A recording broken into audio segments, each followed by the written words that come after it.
అందరికీ నమస్కారం. ఈరోజు కథని రచించినది శ్రీగారు. మహిని ఇంటి దగ్గర డ్రాప్ చేసి వెళ్ళబోతున్న వరుణ్ణి శారద పిలుస్తుంది. అదేంటి బాబు, లోపలికి రాకుండా వెళ్ళిపోతున్నావు? అదేం లేదాంటీ, కొంచెం పనుంది, మళ్ళీ వస్తాను, బాయ్ అని చెప్పి అక్కడి నుండి వెళ్ళిపోతాడు. మధు ఇద్దరిని గమనిస్తుంది. అసలు వీళ్ళ మధ్య ప్రాబ్లం ఏమిటో అర్థం కావటం లేదు. ఎలా తెలుసుకోవాలి అని ఆలోచించి కృష్ణకి ఫోన్ చేసి రమ్మని చెప్తుంది. కృష్ణ వచ్చిన తర్వాత విషయం మొత్తం వివరంగా చెప్తుంది. సరే మధు, నేను వరుణ్తో మాట్లాడతాను, నువ్వు టెన్షన్ పడకు. టెన్షన్ పడకుండా ఎలా ఉంటాను కృష్ణ? వాళ్ళిద్దరిని అలా చూడలేకపోతున్నాను. మధు, కొంచెం ఓపిక పట్టు. అసలు వాళ్ళిద్దరి మధ్య ఏం జరిగిందో తెలిస్తే సమస్యని మనం పరిష్కరించడం తేలిక అవుతుంది. నేను వరుణ్ణి కలిసి వస్తాను అని చెప్పి అక్కడి నుండి బయలుదేరుతాడు కృష్ణ. అక్కడ వరుణ్కి గుడిలో మహా అన్న మాటలే గుర్తొస్తూ ఉంటాయి. ఏం చేయాలో అర్థం కాక అసహనంగా బాక్సింగ్ ప్రాక్టీస్ చేస్తూ ఉంటాడు. ఇంతలో కృష్ణ అక్కడికి వస్తాడు. ఏంట్రా, మిట్ట మధ్యాహ్నం బాక్సింగ్ ప్రాక్టీస్ చేస్తున్నావు? కృష్ణ మాటలు వినిపించడంతో బాక్సింగ్ ఆపి తన దగ్గరికి వస్తాడు. ఇద్దరూ అక్కడే కూర్చుంటారు. ఏమైంది వరుణ్, అలా ఉన్నావు? ఈ ప్రపంచంలో 90% సమస్యలు ప్రేమ వల్లే వస్తాయిరా. అంటే ఎవరినైనా ప్రేమించావా అని అడుగుతాడు కృష్ణ. వరుణ్ సైలెంట్గా ఉండిపోతాడు. అసలు మహాకి నీకు మధ్య సమస్య ఏంటి వరుణ్? ఏం, మధు తెలుసుకోమందా? అవునరా, మహా విషయంలో అది టెన్షన్ పడుతుంది. అసలేం జరిగింది చెప్పరా? చెప్తేనే కదరా పరిష్కారం ఆలోచించేది. సరే చెప్తాను అని మహా నేను ఒకే కాలేజ్లో చదివాం అని వరుణ్ చెప్తూ ఉంటే, ఒక్క నిమిషం వరుణ్, మహా మధు కంటే 3 years చిన్నది. మరి నీ క్లాస్మేట్ ఎలా అయిందిరా? నా జూనియర్ రా. జూనియరా? ఆ ఛాన్స్ కూడా లేదే. రేయ్, నన్ను చెప్పనిస్తావా లేక నీ ప్రశ్నలతో చంపుతావా? సరే సరే చెప్పు. నేను లాస్ట్ ఇయర్లో ఉన్నప్పుడు తను ఫస్ట్ ఇయర్ జాయిన్ అయింది. హా, ఇప్పుడు మ్యాచ్ అయింది. వరుణ్ కోపంగా చూస్తాడు. సరే చెప్పు, ఇంకా మాట్లాడను అంటాడు కృష్ణ. వరుణ్ చెప్పడం మొదలు పెడతాడు. సిటీలోని ఫేమస్ కాలేజ్. ఆ కాలేజ్కి ఫేమస్ వరుణ్. ఎందుకంటే ఆ కాలేజ్ బాక్సింగ్ ఛాంపియన్ తను. పైగా అందగాడు కూడా కావడంతో అమ్మాయిల్లో అతనంటే క్రేజ్ ఎక్కువగా ఉంది. అదే కాలేజ్లో వరుణ్కి అపోజిట్ టీం కూడా ఉంది. ఆ టీం లీడర్ రాజేష్. ఈ రెండు గ్యాంగ్స్ ఎప్పుడూ ఒకరికి ఒకరు ఎలా బుక్ చేయాలా అని ఆలోచిస్తూనే ఉంటారు. ఎప్పుడు వరుణ్ టీందే పైచేయి అవుతుంది. దాంతో రాజేష్ టీం ఎలా అయినా వాళ్ళని దెబ్బతీయాలని అవకాశం కోసం చూస్తున్నారు. అదే టైంలో మహా అక్కడ ఫస్ట్ ఇయర్లో జాయిన్ అవుతుంది. కొత్త లెక్చరర్ కూడా అదే సమయంలో వస్తారని తెలియడంతో ర్యాగింగ్ పేరుతో మహాని వరుణ్ క్లాస్కి లెక్చరర్కి పంపిస్తారు. భయం పైకి తెలియకుండా జాగ్రత్త పడుతూ క్లాస్లోకి అడుగు పెడుతుంది మహా. అందరూ లేచి విష్ చేస్తారు. అంతకు ముందు రోజే సీనియర్స్ చెప్పడంతో ఒక చాప్టర్ ప్రిపేర్ అవుతుంది. అదే ఆ రోజు క్లాస్లో చెప్తూ ఉంటుంది. వరుణ్, మన లెక్చరర్ ఏంట్రా అంత యంగుగా ఉంది? పక్కన కూర్చున్న రవి వరుణ్ణి అడుగుతాడు. వరుణ్ కూడా మహాని గమనిస్తాడు. నిజమేరా, చూస్తే చాలా చిన్న వయసులా ఉంది. మహా మనసులో ఆ కొత్త లెక్చరర్ ఇప్పుడు వస్తే పరిస్థితి ఏంటా అని టెన్షన్ పడుతుంది. వరుణ్, రవి తన గురించి మాట్లాడుకుంటూ ఉండగా మహా వరుణ్ణి కోప్పడుతుంది. Hey mister, get up. వరుణ్ లేచి నిలబడతాడు. నేనిక్కడ క్లాస్ చెప్తుంటే మీ మంతనాలేంటక్కడా? సారీ మ్యామ్, యాక్చువల్లీ తను క్లాస్ గురించే మాట్లాడుతున్నాడు. అవునా? లెక్చరర్ చెప్పేది వినకుండా పక్కన కూర్చున్న వాళ్ళ క్లాస్ వినడానికి వచ్చావా నువ్వు? వెరీ వెరీ సారీ మ్యామ్ అంటాడు వరుణ్. Okay, SIT down. రవిని కోపంగా చూస్తూ కూర్చుంటాడు వరుణ్. ఇంతలో మహా భయపడినట్టే ఆ కొత్త లెక్చరర్ అక్కడికి వచ్చేస్తుంది. Excuse me. ఎస్ చెప్పండి అంటుంది మహా. నేను కొత్తగా ఇక్కడికి వచ్చిన లెక్చరర్ని. టైం టేబుల్ చూసి వచ్చాను. ఇది నా క్లాస్ 30. క్లాస్ అందరూ ఒక్కసారిగా మహా వైపు చూస్తారు. మహా గుండెల్లో రైలు పరిగెడుతున్నట్టు ఉంటుంది. ఓ సారీ మ్యామ్, మీరు ఇంకా రాలేదని. నేను వీళ్ళకి ఊరికి ఏదో చెప్తున్నాను అంతే. ప్లీజ్ టేక్ యువర్ క్లాస్ అని చెప్పి మహా అక్కడి నుండి కంగారుగా వెళ్ళిపోతుంది. అందరూ షాక్లో ఉండిపోతారు. మహా కంగారుగా తన క్లాస్లోకి వచ్చేస్తుంది. మహా, ఏమైంది? వాళ్ళకి నిజం తెలిసిపోయిందా? తన మొహంలో కంగారు చూసి అడుగుతుంది స్వాతి. అవునే, నిజం తెలిసిపోయింది. నాకు చాలా టెన్షన్గా ఉంది. వాళ్ళిప్పుడు నన్ను వెతుకుతూ ఉంటారు. ఇప్పుడెలా? ఒక పని చెయ్యి, నువ్వు ఇప్పుడే ఫ్లాట్కి వెళ్ళిపో. మళ్ళీ వాళ్ళకి క్లాస్ అయిందంటే బయటికి వచ్చేస్తారు, నీకోసం వెతుకుతారు. హా సరే అని మహా ఫ్లాట్కి వెళ్ళడానికి బయటికి వస్తుంది. కానీ అప్పటికే వరుణ్ గ్యాంగ్ మొత్తం మహా కోసం వెతుకుతూ కనిపిస్తారు. వాళ్ళని చూసి మళ్ళీ లోపలికి వచ్చేస్తుంది. ఏంటి మహా, వెళ్ళలేదా అని అడుగుతుంది స్వాతి. వాళ్ళు నా కోసం వెతుకుతున్నారు స్వాతి. ఇప్పుడెలా? ఏదో తప్పించుకొని వెళ్ళవే. సరే అని మహా తన చున్నీ తీసి మొహం కనబడకుండా కట్టుకుంటుంది. సాయంత్రం వరకు వాళ్ళకి కనిపించకుండా జాగ్రత్త పడుతుంది. కానీ ఆ కాలేజ్కి ఒక్కటే ఎంట్రన్స్ కావటం వల్ల వరుణ్ ఎంట్రన్స్ దగ్గర కాపు కాస్తాడు. ఒక్కొక్క స్టూడెంట్ వెళ్తూ ఉంటారు. వరుణ్ అందరినీ గమనిస్తూ ఉంటాడు. చచ్చం మహా, అటు చూడు, వాళ్ళ గేటు దగ్గరే ఉన్నారు అని చెప్తుంది స్వాతి. మహా ఏం చేయాలా అని ఆలోచిస్తూ ఉంటుంది. ఏదైతే అదే అవుతుంది. పద వెళదామని స్వాతిని తీసుకుని బయలుదేరుతుంది.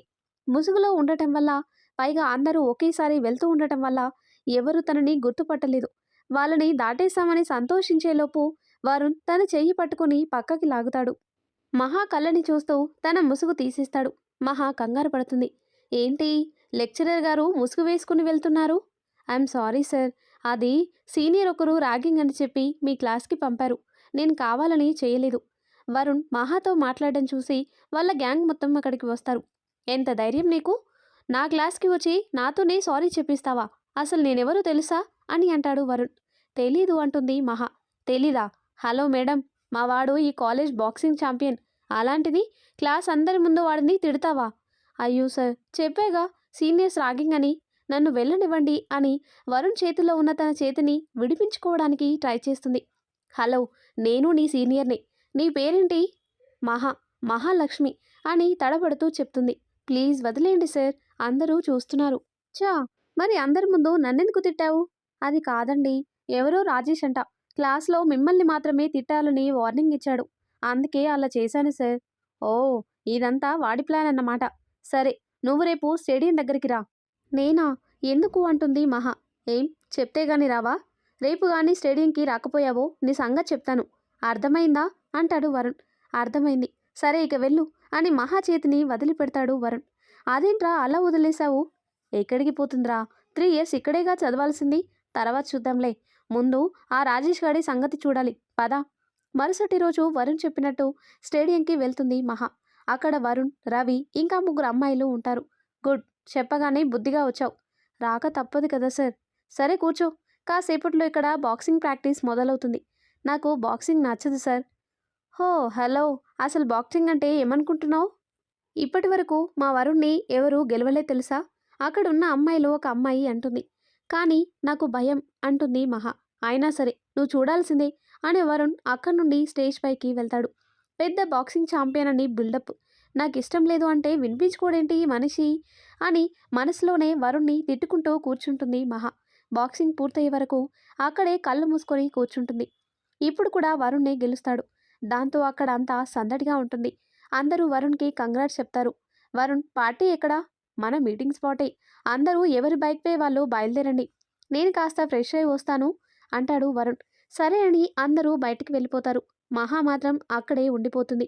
ఏంటి ఇక్కడే ఉన్నావు, బయటికి వెళ్ళు అని చెప్తాడు వరుణ్. మహా తన చేతిని వరుణ్ వైపు చాపుతుంది. కంగ్రాట్స్ చెప్పడానికి అనుకుని వరుణ్ చేయిస్తాడు. కానీ మహా వరుణ్ చేతిని పట్టుకొని తన చేతికైన గాయానికి మందు రాసి కడుతుంది. వరుణ్ ఆశ్చర్యంగా మహాని చూస్తూ ఉంటాడు. చిన్న గాయమే, పర్లేదు అంటాడు. గాయం చిన్నదైనా మందు వేస్తేనే తగ్గుతుంది. మీరు పెద్ద బాక్సింగ్ ఛాంపియనే కావచ్చు, కానీ ఈ విషయం గాయానికి తెలియదు కదా. ఇన్ఫెక్షన్ అయితే ఏం చేస్తారు అంటుంది మహా. వరుణ్ గాయానికి కట్టుకట్టి అక్కడి నుండి వెళ్ళిపోతుంది మహా. వరుణ్ తన వెళ్ళిన వైపే చూస్తూ ఉండిపోతాడు. కాసేపటికి వరుణ్ రెడీ అయ్యి బయటికి వస్తాడు. అందరూ వెళ్ళడానికి రెడీ అవుతారు. మహా అక్కడే స్వాతితో మాట్లాడుతూ ఉండడం గమనిస్తాడు వరుణ్. రవి, నువ్వు నీ బైక్ తీసుకుని వచ్చేయి అంటాడు వరుణ్. ఎందుకురా, ఇద్దరం ఒకే బైక్పై వెళ్ళొచ్చుగా. చెప్పింది చెయ్యిరా. సరే అని రవి తన బైక్ దగ్గరికి వెళ్తాడు. మహా, ఇటు రా అని తనను పిలుస్తాడు వరుణ్. వరుణ్ దగ్గరికి వస్తుంది మహా. బైక్ ఎక్కు. నాకు క్లాస్ ఉంది సార్ అంటుంది మహా. ఒకరోజు క్లాస్ మిస్ అయితే దేశానికి వచ్చే నష్టం ఏమీ లేదు కానీ కూర్చో అంటాడు వరుణ్. స్వాతిని చూస్తుంది మహా. వెళ్ళవే, అసలు నీ మీద కోపంగా ఉన్నారు. ఇప్పుడు నువ్వు వెళ్ళను అంటే ఇంకా ప్రాబ్లం అవుతుంది. అది కాదు స్వాతి, అందరూ సీనియర్సే. నేను ఒక్కదాన్ని ఎలా వెళ్ళేది? హలో, వచ్చిన తర్వాత నీ ఫ్రెండ్తో తీరిగా మాట్లాడుకుందువు గాని, లేట్ అవుతుంది. వచ్చి కూర్చో అన్నాడు వరుణ్. ఇంకా చేసేది లేక మహా బైక్పై కూర్చుంటుంది. మహాని వరుణ్ బైక్పై చూసి అందరూ ఆశ్చర్యపోతారు. ఎందుకంటే వరుణ్ బైక్పై ఇప్పటి వరకు ఏ అమ్మాయిని ఎక్కించుకోలేదు. అక్కడ అందరూ పార్టీ ఎంజాయ్ చేస్తూ ఉంటారు. మహా మాత్రం భయంగా ఒక మూలన కూర్చుని ఉంటుంది. మహా దగ్గరికి వస్తాడు వరుణ్. ఏంటి మహా, పార్టీ నచ్చలేదా? నాకిక్కడ ఇబ్బందిగా ఉంది సార్, ప్లీజ్ నేను వెళ్ళిపోతాను. సరేరా, నేను డ్రాప్ చేస్తాను. పర్లేదు, నేను ఆటోలో వెళ్తాను. అదేం కుదరదు, నేను తీసుకువెళ్తాను. ఒక 2 మినిట్స్ వెయిట్ చెయ్యి అని రవి దగ్గరికి వెళ్తాడు. రవికి చెప్పి మహాని తీసుకొని బయలుదేరుతాడు. ఏంటి రవి, ఆ అమ్మాయి మీద అంత ఇంట్రెస్ట్ చూపిస్తున్నాడు వరుణ్? ఒక అమ్మాయి రవిని అడుగుతుంది. వాడు ఎవరి మీద ఇంట్రెస్ట్ చూపిస్తే నీకెందుకు? అది వాడి ఇష్టం. ఊరికే అడిగాను లేరా. సరే వాడి గొడవెందుకు గాని వెళ్ళి పార్టీ ఎంజాయ్ చెయ్యి. మహాని తన ఫ్లాట్ దగ్గర డ్రాప్ చేసి వెళ్ళిపోతాడు వరుణ్. ఏంటి మహా, అప్పుడే సీనియర్స్తో ఫ్రెండ్షిప్ చేస్తున్నట్టున్నావు? లోపలికి వస్తున్న మహాని చూసి అడుగుతుంది స్వాతి. నువ్వుండవే. అంతమంది సీనియర్స్ మధ్య నన్ను తీసుకెళ్లి ఒంటరిగా పడేశాడు. బహుశా నేను ఆ రోజు చేసిన దానికి రివేజ్ తీర్చుకుంటున్నాడేమో. నాకు అలా అనిపించడం లేదే అంటుంది స్వాతి. మరి ఇంకేం అనిపిస్తుంది? కాలేజ్లో అందరూ అనుకుంటుంటే విన్నాను. వరుణ్ ఇప్పటి వరకు ఏ అమ్మాయిని తన బైక్ ఎక్కించుకోలేదంట. ఇవాళ నువ్వు తన బైక్ ఎక్కేసరికి అందరూ చాలా ఆశ్చర్యపోయారు. ఒక్క రోజులోనే చాలా ఫేమస్ అయిపోయావు మహా. ఏడ్చావులే. ఎవడికి కావాలి ఆ ఫేమస్? అసలే భయపడి చేస్తుంటే. వరుణ్ విషయంలో నువ్వు భయపడాల్సిన అవసరం లేదు మహా. మంచివాడే అని బయట టాక్. అబ్బా ఆపవే, నాకు చాలా చిరాగ్గా ఉంది. నేను ఫ్రెష్ అయి వస్తాను అని బాత్రూంలోకి వెళ్తుంది. కాలేజ్లో రాజేష్ కోపంగా ఉంటాడు వరుణ్ విషయంలో ప్రతిసారి ఓడిపోతున్నందుకు. దాని గురించి తన గ్యాంగ్తో డిస్కస్ చేస్తూ ఉండగా మహా అటుగా వెళ్ళడం గమనిస్తాడు రాజేష్. మహా ఇటురా అంటాడు. మహా అక్కడికి వెళ్తుంది. ఏంటి ఆ వరుణ్తో కలిసి తిరుగుతున్నావు? అదేం లేదండి. మొన్న మీరు నాతో అతన్ని తిట్టించారు కదా, అందుకే నా మీద కోపంతో అతను ఇలా చేస్తున్నాడు. అవునా? అయితే సరారా, అలా రైడ్కి వెళ్దాం అంటాడు. మహా కోపంగా చూస్తూ నేను రాను అని చెప్తుంది. ఏం, ఆ వరుణ్ పిలిస్తేనే వెళ్తావా? రాజేష్ మైండ్ యువర్ లాంగ్వేజ్ అని కోపంగా అక్కడి నుండి వెనుతిరిగిన మహాని చెయ్యి పట్టుకొని ఆపుతాడు రాజేష్.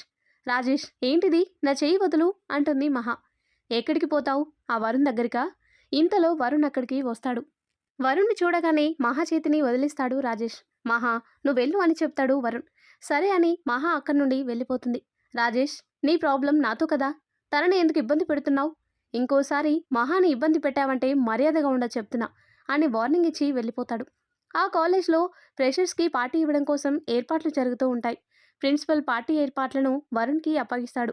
వరుణ్ కొందరి సీనియర్ సహాయంతో ఏర్పాట్లు చూస్తూ ఉంటాడు. దానిలో భాగంగా ప్రతి క్లాస్కి వెళ్ళి చేయవలసిన పనులు వివరిస్తూ ఉంటాడు. ఆ రోజు మహా క్లాస్కి వస్తాడు. స్టూడెంట్స్కి ఫ్రెషర్ పార్టీ గురించి వివరిస్తూ ఉంటాడు. కానీ తన చూపులు మాత్రం మహాని ఎక్కువగా చూస్తూ ఉంటాయి. మహా చెప్పడం అయితే అందరికీ చెప్తున్నాడు కానీ చూడటం మాత్రం నిన్నే చూస్తున్నాడు. మహాకి మాత్రమే వినిపించేలా చెప్తుంది స్వాతి. వరుణ్ణి చూస్తుంది మహా. స్వాతి చెప్పినట్టు వరుణ్ తననే ఎక్కువగా చూడడం గమనిస్తుంది. వరుణ్ వెళ్లే వరకు తలదించుకొని ఉండిపోతుంది. కాలేజ్ అయిన తర్వాత మహా స్వాతి బయటకు వస్తారు. వరుణ్ గేటు దగ్గరే ఎదురు చూస్తూ ఉంటాడు. వాళ్ళు గేటు దగ్గరికి వచ్చేసరికి వరుణ్ మహాని పిలుస్తాడు. మహా పార్టీకి కొన్ని థింగ్స్ తీసుకోవాలి, నాతో రా అంటాడు. నేనా? హా నువ్వే. నీ సెలెక్షన్ బాగుంటుంది అందుకే రమ్మంటున్నా. నా సెలెక్షన్ బాగుంటుందని నీకెలా తెలుసు అంటుంది మహా. నాకు తెలుసు, ముందు బయలుదేరు. కానీ వరుణ్, మీ క్లాస్లో చాలామంది అమ్మాయిలు ఉన్నారు. వాళ్ళని కాదని సెలక్షన్కి నన్ను తీసుకువెళ్తే వాళ్ళు బాధపడతారు కదా అంటుంది మహా. ఏం బాధపడరు కానీ వచ్చి కూర్చో. అది కాదు వరుణ్, చెప్పాను కదా ఏం పర్లేదు అని, రా. సరే అని బైక్పై కూర్చుంటుంది మహా. థియేటర్ దగ్గర బైక్ ఆపుతాడు. అదేంటి వరుణ్, ఏదో షాపింగ్ అన్నావు, థియేటర్కి తీసుకొచ్చావేంటి అంటుంది మహా. థియేటర్కి ఎందుకు వస్తారు? సినిమా చూడ్డానికి. రా లోపలికి అని మహా చెయ్యి పట్టుకొని తీసుకువెళ్తాడు. థియేటర్ బయట పోస్టర్ చూస్తుంది మహా. షారూఖ్ మూవీనా అని వరుణ్ని అడుగుతుంది. అవును, ఇవాళే రిలీజ్ అయింది. అతి కష్టం మీద 2 టికెట్స్ మాత్రమే దొరికాయి. Thanks Varun. Shah Rukh movie release రోజే చూడాలని ఎప్పటి నుంచో అనుకుంటున్నా, కానీ ఇప్పటి కుదిరింది. మూవీ స్టార్ట్ అయినట్టుంది, వెళ్దామా? మూవీ మొత్తం బాగా ఎంజాయ్ చేస్తుంది. మూవీ అయిన తర్వాత మహాని ఫ్లాట్ దగ్గర డ్రాప్ చేస్తాడు. వరుణ్కి థ్యాంక్స్ చెప్తుంది. ఇంతలో వరుణ్ మొబైల్ రింగ్ అవ్వడంతో బైక్ కీస్ మహాకి ఇచ్చి పక్కకు వెళ్ళి మాట్లాడతాడు. వాళ్ళ అమ్మ ఫోన్ చేస్తుంది. లేట్ అవుతుందని మహాని లోపలికి వెళ్ళమని సైగ చేస్తాడు. మహా లోపలికి వెళ్ళిపోతుంది. మహా షాపింగ్కి అని వెళ్లారు. ఇంతసేపు ఏం చేశారే? మూవీకి వెళ్ళాం స్వాతి. షారూఖ్ సినిమా. అవును, ఇవాళే రిలీజ్ అయింది కదా.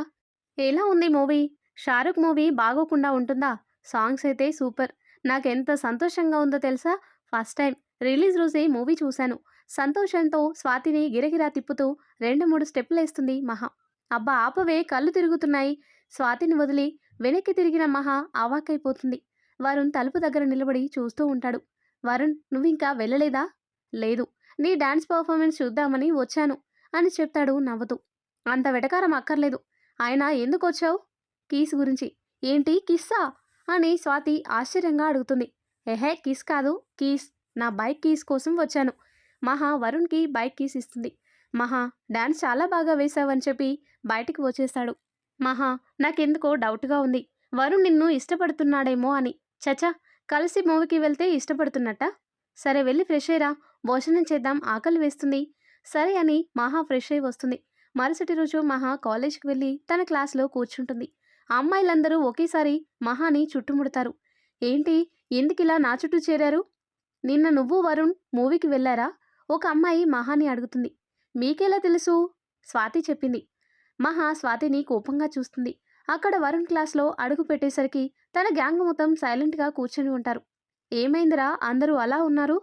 వరుణ్ వాళ్ళ దగ్గరికి వెళ్తూ అడుగుతాడు. మిత్రద్రోహి, నేను మూవీకి టికెట్స్ తీయమంటే దొరకలేదని చెప్పావు. నువ్వు మాత్రం అమ్మాయితో మూవీకి వెళ్ళిపోయావు. రవి కోపం నటిస్తూ అంటాడు. మీకెలా తెలిసిందిరా? ఆ విషయం పక్కన పెట్టు, ముందు నా ప్రశ్నకి సమాధానం చెప్పు. సారీరా, ఈ ఒక్కసారి కదా. నాకంటే మహా ఎక్కువైపోయిందా నీకు? చూడు రవి, లైఫ్లో ఇద్దరి స్థానం అస్సలు కంపేర్ చేయకూడదు. ఒకటి ఫ్రెండ్, రెండోది లవ్. ఎవరి స్థానం వాళ్ళదే. అంటే నువ్వు మహాని లవ్ చేస్తున్నావా అని అనుమానంగా అడుగుతాడు. అందులో డౌటే అక్కర్లేదు. ఇదెప్పటి నుండిరా అంటాడు రవి. ఆ రోజు బాక్సింగ్ ప్రాక్టీస్ అయినప్పటి నుంచి. మహా చాలా అందంగా ఉంటుంది. కానీ తన స్టేటస్ ఏంటో క్యారెక్టర్ ఏంటో తెలియకుండా ఎలా డిసైడ్ అయిపోతావు అంటాడు రవి. మా అమ్మ ఎప్పుడూ ఒక మాట చెప్తూ ఉంటుంది రవి. భర్తని తల్లిలా చూసుకునే అమ్మాయి దొరికితే అంతకన్నా అదృష్టం ఇంకేమీ ఉండదని. అది నిజమే. కానీ మహా నిన్ను మీ అమ్మలానే చూసుకుంటుందని గ్యారంటీ ఏంటి అంటాడు రవి. ఆ రోజు బాక్సింగ్లో నేను గెలిచినప్పుడు అందరూ నా గెలుపుని మాత్రమే చూశారు. కానీ మహా నా బాధని చూసిందిరా. అప్పుడు మహాని చూస్తే నాకు మా అమ్మలానే కనిపించింది. ఇంతకన్నా ఏం కావాలి ఒక అమ్మాయిని ఇష్టపడ్డానికి? నీ మాటల్లోనే తెలుస్తుంది నువ్వు మహాని ఎంతగా ఇష్టపడుతున్నావో. కంగ్రాట్స్ అంటాడు రవి. థ్యాంక్స్ రవి. అది సరే కానీ ఇవాళ నన్ను మూవీకి తీసుకెళ్లాల్సిందే. నైట్ వెళ్దామంటాడు వరుణ్. పార్టీ ఏర్పాట్లు చాలా ఉన్నాయి. ముందు ఆ పని చూద్దాం. నువ్వు ఆడిటోరియంలో వెయిట్ చెయ్యి, నేను ఇప్పుడే వస్తాను. ఎక్కడికి రా అంటాడు రవి. మహా దగ్గరికి వెళ్తున్నా. నువ్వు వెళ్ళు, వచ్చేస్తా అని అక్కడి నుండి మహా క్లాస్ రూమ్ దగ్గరికి వస్తాడు. అప్పటికే అందరూ మహాని ప్రశ్నలతో విసిగిస్తూ ఉంటారు. రోజు ఏదో ఒక వెనుక పెట్టుకొని మన క్లాస్ రూమ్కి వస్తున్నాడు అంటే ఖచ్చితంగా నువ్వంటే స్పెషల్ ఇంట్రెస్ట్ ఉన్నట్టే కదా. అబ్బా ఆపండి, మీరు అనుకుంటున్నంత సీన్ లేదు. కావాలంటే చూడండి, వరుణ్ ఇవాళ మన క్లాస్ రూమ్ వైపు అస్సలు రాడు అంటుంది మహా. మహా మాట పూర్తి కాకుండానే వరుణ్ అక్కడికి వస్తాడు. మహా ఒకసారి బయటికి రా అని పిలుస్తాడు వరుణ్. అందరూ ఒకేసారి మహా వైపు చూస్తారు. ఇంకా తనకి ఏం చెప్పాలో అర్థం కాక లేచి బయటికి వెళ్ళిపోతుంది. ఆ తర్వాత ఏం జరిగిందో నెక్స్ట్ పార్ట్లో తెలుసుకుందాం. ఎంతో ఇంట్రెస్టింగ్గా ఉండే ఈ స్టోరీ నెక్స్ట్ పార్ట్స్ కోసం ఈ వీడియో లైక్ చేసి మన ఛానల్ని తప్పకుండా సబ్స్క్రైబ్ చేయండి. Thanks for watching.